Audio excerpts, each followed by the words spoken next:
উনি রোজার উপরে এমন একটা তালিম দিয়েছেন, যদি একজন সামান্যতম ব্যক্তি ওই মাহফিলে আসে, আমার বিশ্বাস সে অন্তত এইবারের রোজা একটাও মিস দেবে না। ঠিক কিরকম? ঘুর পাওয়ার পরে রোজা কি মিস করা যায়? কি ঠিক না? তো প্রিয় ভাইরা, আমি সে কারণে বলতে চাই, আসলে আমরা এই সমাজে অন্তত পক্ষে যারা যে মতের, যে আদর্শের, যে দলের, যে পন্থী হই না কেন, কবরে তো আমাদের সবার যাওয়াই লাগবে। একটা জিনিস খেয়াল করছেন, জানা যায় গিয়ে আজকেও একটা জানা যায় গেলাম, সবাই জিজ্ঞেস করে মানুষটা কেমন ছিল। কি জিজ্ঞেস করে? যদি কেউ দাঁড়াইয়ে বললেই না সে মানুষটা খারাপ ছিল, শরম পাইবেন কি পাইবেন?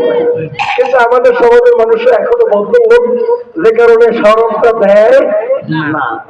কিন্তু ওই জানা যায় যাওয়ার আগে আমি যদি এতটুকু প্রিপারেশন নিতে পারি যে আমি যে পন্থী হই কোনো সমস্যা নেই, কবরে যাওয়ার আগে অন্তত পক্ষে এই সমাজের প্রত্যেকটা মানুষ বলবে লোকটা ওই দল করে কিন্তু লোকটা ভালো, লোকটা ওই পদের, ওই পীরের মুরিদ, কিন্তু লোকটা ভালো, কারো ক্ষতি করে। এতটুকু কথা যদি আপনার মৃত্যুর সময় জনগণ বলতে পারে, বুঝতে হবে অন্তত পক্ষে আল্লাহর দরবারে আপনি একজন ভালো মানুষ হিসেবে বিদায় নিচ্ছেন। ঠিক কিনা বলেন? আসুন আমরা দল মতের উঠে উঠে সবাই মিলে এই সমাজটাকে সুন্দরভাবে বিনির্মাণের জন্য কাজা ছড়াছড়ি মুক্ত ভাবে সুন্দরভাবে থাকবে।